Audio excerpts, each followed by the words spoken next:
Apple, it's almost Christmas. I think it's time for a story.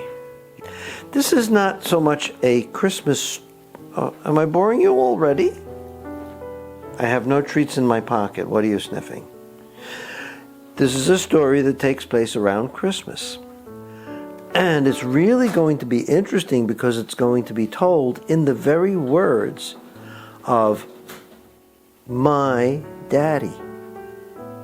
He would be kind of like your human grandfather. We'll call him Pop-Pop because that's what kids called him anyway.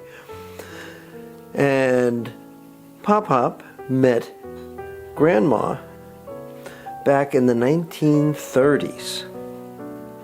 Yeah, don't get bored.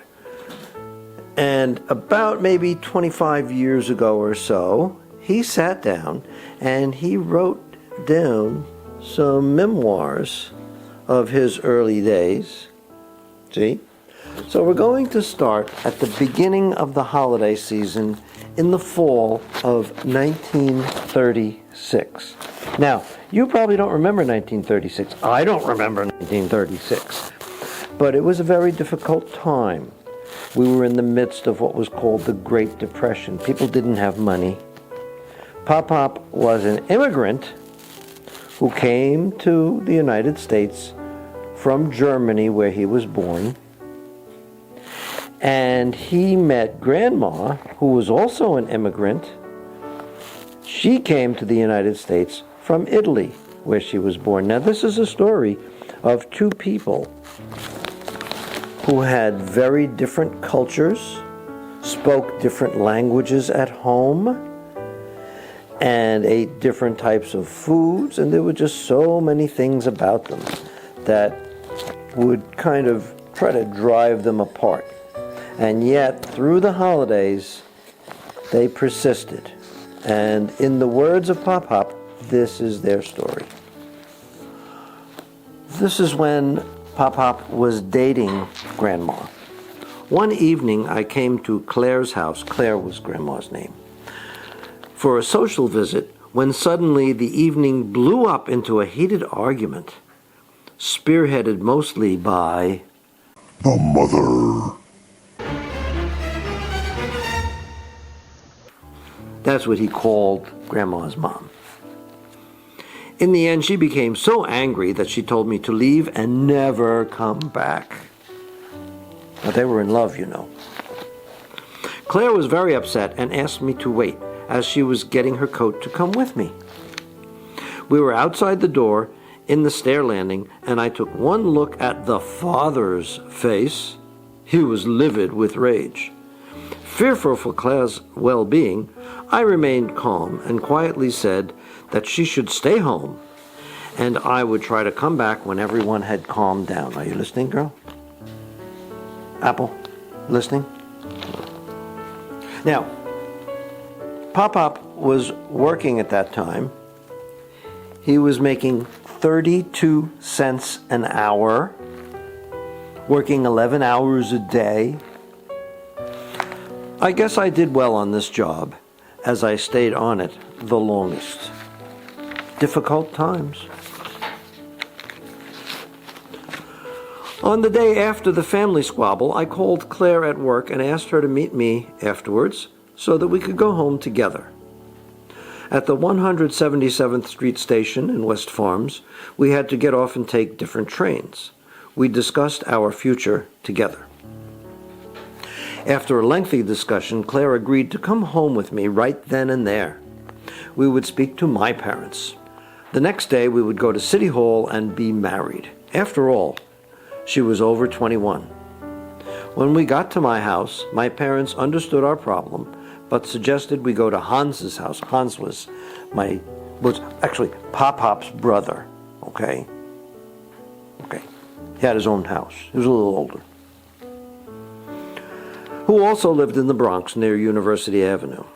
We stayed with Hans and his wife overnight, very nervous and agitated.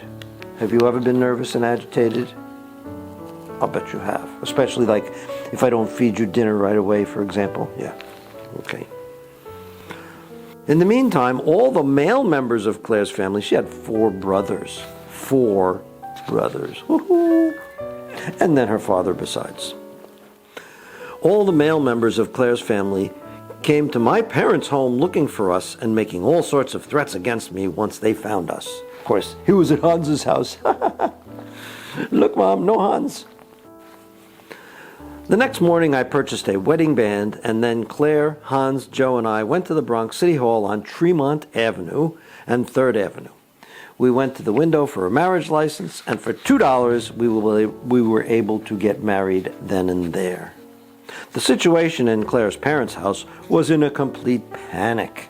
The mother Was in bed, and the rest of the family were angry and fearful of what great harm could have befallen Claire. After some discussion, agreement was reached that not much could be done. After all, Claire was safe. She was not violated.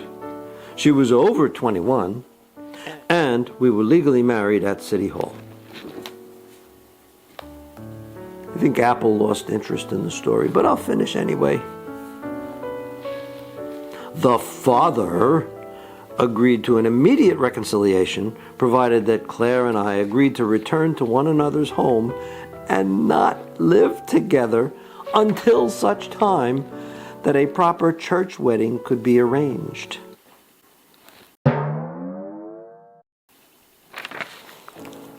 Oh, Pepperly's on my lap now because he really wants to hear the end of the story. So, you ready, Pep? Remember, we were in the holidays, around October-ish, like Halloween. They had to wait 6 weeks.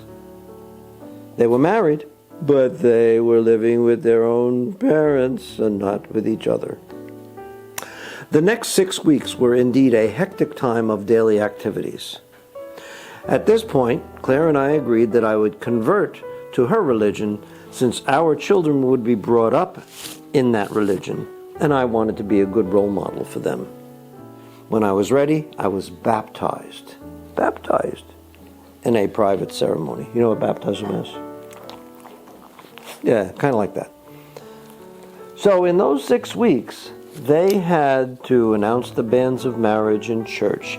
They had to find a place to live. They had to get all the furniture and things that they needed to live with. They had to set up the reception. Now, receptions then, they were held in people's homes, not in some fancy, expensive hall. We did it all, on time and within our budget. The wedding at St. Mary's on White Plains Road was memorable. In her gown, Claire looked all the more like an angel, and we were both overwhelmed with our happiness. In a beautiful, unforgettable ceremony, we were finally married in the eyes of God. No man could tear us asunder, and we all were happy. This brings us to the midst of the holiday season. It was around Thanksgiving going into Christmas, and Christmas of 1936 was a very, very special time for Pop and Grandma. So, what lesson can we take from this, my little sweet Cavaliers? Here's the lesson we can take from this. Through all that conflict, through all that lack of understanding and disagreement, they did finally come to an accommodation. Everybody had to give in some way or another. When your ancestors first noticed that there were these other species called humans that they could form a bond with, each side had to give something and then benefited. You guys got a nice warm place to cozy up. You got fed. You got taken care of. Well, not you, but your ancestors, right? You got taken care of. And in return, you had to give us your loyalty, your love, your companionship. That has lasted thousands of years, I think. At least a few hundred anyway. So, I hope you guys enjoyed that little story. Yes? And in the spirit of Christmas, oh yes, I am going to say thank you for all the love. Thank you, Pepper Lee. Apple. Apple. Thank you, Apple. Merry Christmas.